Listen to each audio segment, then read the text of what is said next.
We waited 364 days for these exact 7 days. This is what it looks like when a year of obsessive planning, 3 canceled trips, and a little bit of luck all come together for one perfect week in Japan. For almost a year, our lives revolved around this. Chasing the bloom. We watched the cherry blossom forecasts like hawks, our calendar a mess of crossed-out dates and hopeful circles. We booked fully refundable flights 11 months in advance, and we ended up moving our trip not once, not twice, but 3 times, just to hit that perfect, fleeting window of peak bloom. The Sakura front moves like a wave across Japan, and trying to predict its peak is a beautiful kind of madness. But finally, the data locked in. The models aligned. We had our window, April 6th to April 12th. 7 days.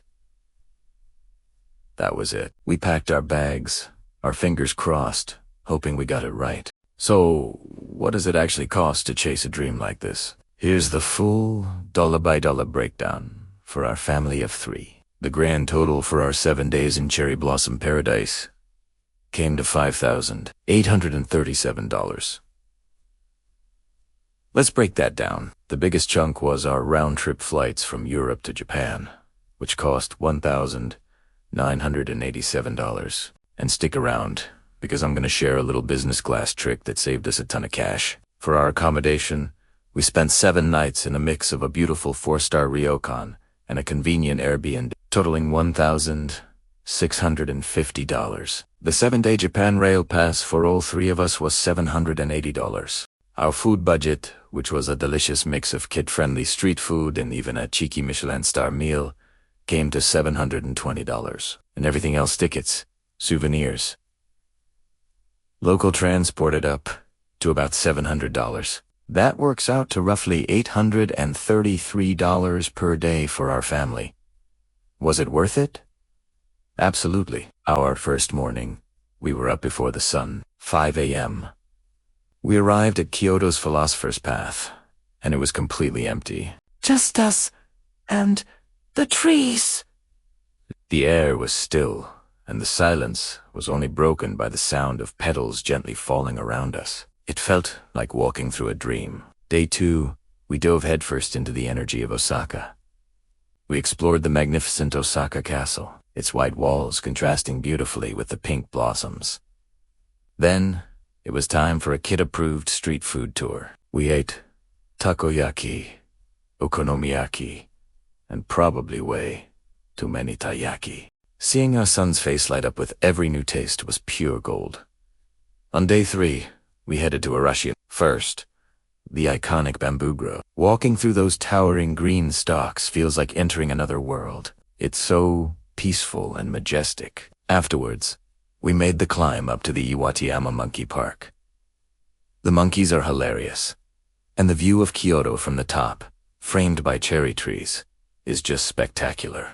Day 4 was a Tokyo whirlwind. We jumped on the Shinkansen and zipped over to the capital for an experience that completely blew our 7-year-old's mind.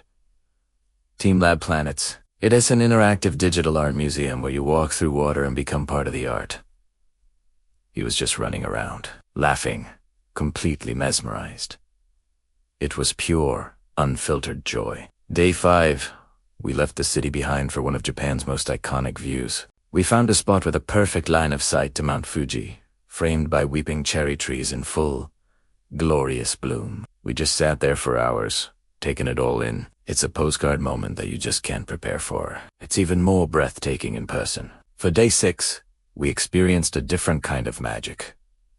The Meguro River night illumination. Hundreds of cherry trees line the canal, and at night, they're lit up, creating this incredible tunnel of light.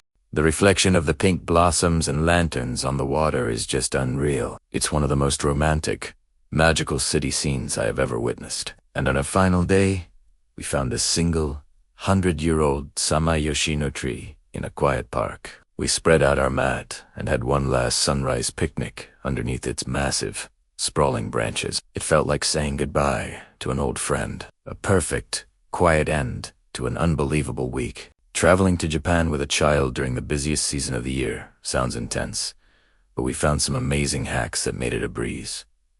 First, Rent pocket Wi-Fi at the airport. It's a lifesaver. We also tried out these new translation glasses, which were not only super helpful but made our son feel like a secret agent. Hack number 2. The 7-Eleven breakfast. I'm not kidding. Their egg salad sandwiches, onigiri, rice balls, and coffee are legitimately incredible and cost us about $4 for the whole family. It saved us so much time and money. For transport, understand the junior pass rules. Kids under 6 are free if they don't take up a seat, and kids under 11 are half price. This saved us a good chunk of money on our pass. Here's a big one. The early entry trick. For every single popular spot, we were there at least 30 minutes before it officially opened. 9 times out of 10, they let people in early, and we got the whole place to ourselves for a bit. This is how we got those empty shots and avoided 98% of tea crowds. If you have a child with allergies, Japan's convenience stores, or konbini, are amazing. We had a pre-translated list of our son's allergies on our phone, and the staff were always so helpful. We found so many safe and delicious snacks. Another game changer was a portable, foldable tatami mat. It was perfect for impromptu picnics under the cherry trees whenever we found a beautiful, quiet spot. To help you plan your own trip, we created a free PDF map with all the best cherry blossom viewing spots, including the secret ones. The link is in the description below. And what about those inevitable kid meltdowns? We had a simple formula. Meltdown equals onsen time. A quick dip in a hot spring at a ryokan. Reset everyone's mood. It worked every single time. Finally, the one app that was our holy grail. It's called Sakura Navi, and it predicted petal fall almost to the hour. It's how we knew exactly which day was the absolute peak for each location. It was our secret weapon for this entire trip. You plan and you hope, but you can never truly prepare for a moment like this. We were in Maruyama Park, under the giant weeping cherry tree, and a gust of wind swept through. Suddenly, it was snowing flowers. Petals were everywhere, swirling around us in a pink blizzard. I looked over and saw my son, spinning in circles with his arms outstretched, just yelling, "It's snowing flowers forever. It's snowing flowers forever." I was trying to film it, but honestly, I was crying too much behind the camera to see if I even got the shot. Later that day, as the sun began to set, we all just had this big family hug under that ancient tree. It was one of those moments that you just know, you'll carry with you for the rest of your life. It was more than a trip. It was a shared dream that, for 7 perfect days, came true. Thank you so much for sharing this journey with us. If you enjoyed it, please give this video a like and subscribe for more adventures. Next week, we're heading to the black sand beaches of Iceland during the golden hour. You won't want to miss it. Thanks for watching.